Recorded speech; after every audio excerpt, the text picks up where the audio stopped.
죽을 때까지 약을 먹게 되면은 노후의 건강을 보장하지는 않는다는 거예요. 모든 자연의 어떤 본성에서 멀어지면은 병이 온다라고 하는 기본 개념이 있다고 보시면 돼요.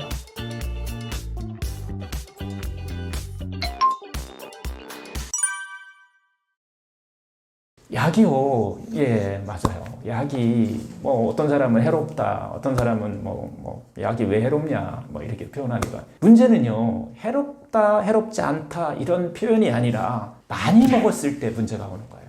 약이 얼마나 이로운가요? 그런데 병이 올 때마다, 아플 때마다 하나씩 추가해서 한 주먹씩 약을 드신다고 생각해 보세요. 이게 건강으로 가는 길일까요? 이런 것들은 우리가 한번 생각해 봐야 된다라고 하는 거예요. 특히 우리가 주로 많이 먹는 약들이 대부분 화학 합성물질이에요.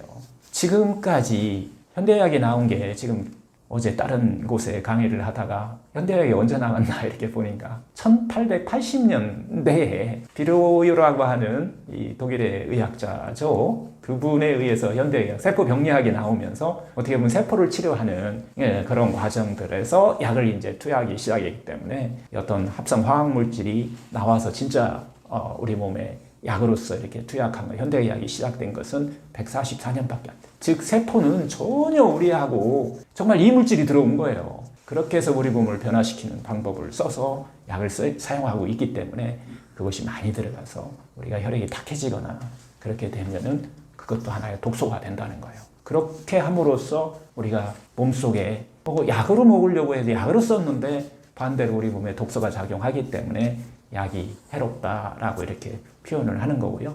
이 약이라는 것이 우리 몸을 조금 더 건강하게 만들고 어떻게 보면 초반에는 삶의 질도 좀 늘려주고 하는 작용을 하지만 계속 이렇게 쌓이다 보면은 건강하지 못하게 오래 살게 만들고 있어요.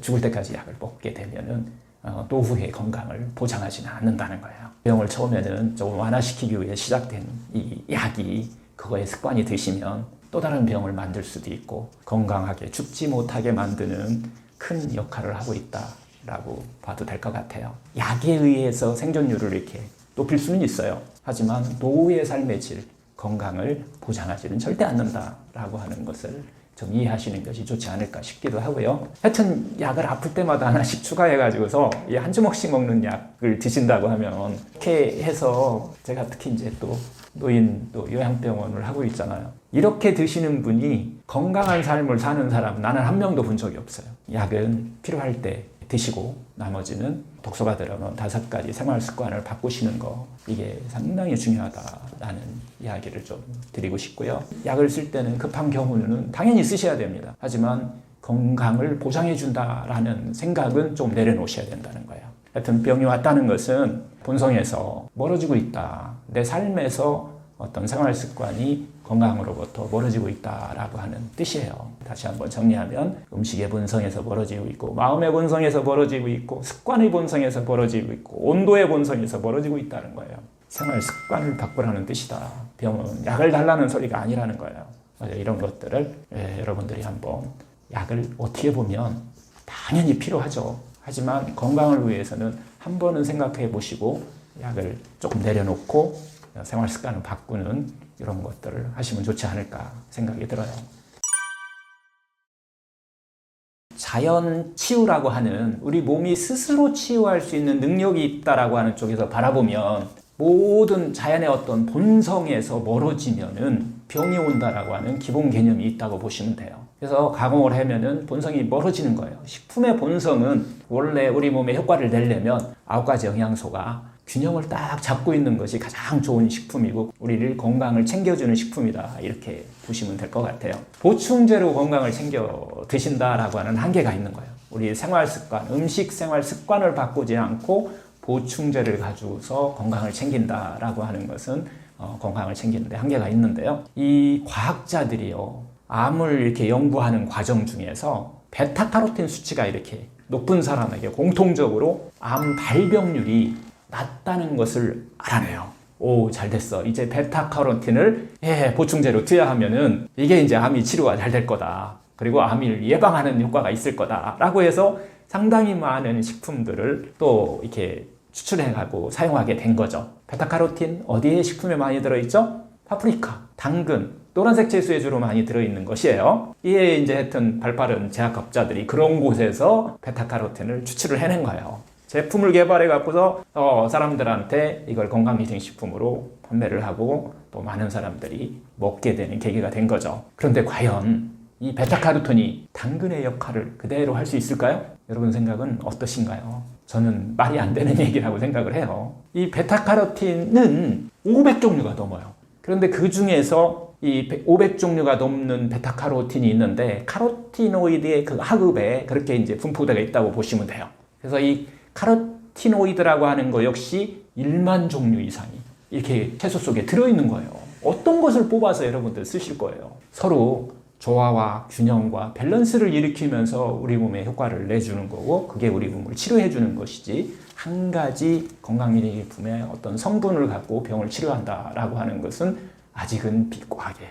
과학적이다라고 표현할 수는 없어요. 이 베타카로틴이라고 하는 그 영양소는 하나의 깃발에 불과하다는 거예요. 본체는 따로 있다라고 하는 것입니다. 아무리 발전해도 당근을 만들 수는 없어요. 그래서 균형 잡혀 있는 그 당근이라고 하는 전체를 먹었을 때 우리 세포는 스스로 치유할 수 있는 능력이 항산화하는 능력이 생긴다 이렇게 이해를 하시면 될 것 같은데요. 또 하나 좋은 예가 있어요. 제가 이제 학교 다닐 때인데요. 1980년대에 제가 대학을 다녔는데 그때 이제 인삼이라고 하는 특히 한국 인삼이 세계적으로 아주 유명해진 계기가 그때 있었던 것 같아요. 그때 이제 연구가 많이 이루어졌었는데 인삼의 성분을 계속 연구하다 보니까 그 안에 주성분이 사포닌이다. 이렇게 해서 사폰 성분이 주성분이니까 사포닌을 추출해서 또 기능식품으로 이렇게 사용하게 됐는데 재밌는 것은 물론 사포닌을 써가지고 사람한테 주었을 때 얼마나 효과가 있었는지에 대해서는 뒤에는 이제 효과가 크지 않다라고 밝혀졌지만은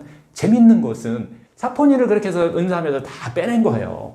그리고 나머지 인삼을 가지고서 약으로 써본 거예요. 그랬더니 효과가 큰 차이가 없어요. 인삼 효과가 그대로 살아있어요. 그래서 결국은 어느 한 성분이 약으로 작용하는 게 아니라 아까도 얘기했지만 500종류 이상, 10,000종류 이상의 그 성분들이 같이 들어있을 때, 같이 균형을 이루고 있을 때 바로 그때 효과가 나타난다라고 이렇게 좀 우리가 이해하면 될 것 같아요. 특히 인삼 연구에서 이 연구가 이루어진 이후로 더 이상 인삼의 성분을 뽑아서 쓰는 일은 없다고 얘기를 해요. 어떻게 결론적으로 얘기하면은 결국 자연의 식품의 본성에서 벌어지면은 병이 온다라고 하는 거. 식품의 그 본성은 9가지 영양소가 골고루 이렇게 균형 맞춰서 들어있을 때다.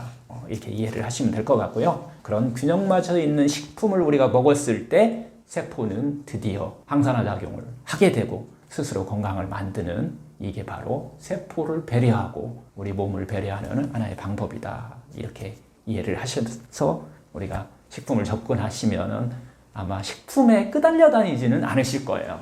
그렇지 않고 여러분들이 하나의 지식만 갖고 이걸 접근하신다면은 지금도 진시황 같이 불로초를 찾아다닐 수밖에 없는 그렇지 않을까 이런 생각이 됩니다. 그렇게 이제 하시는 분들이 있어요. 농축해서 먹어야 된다. 한 식품을.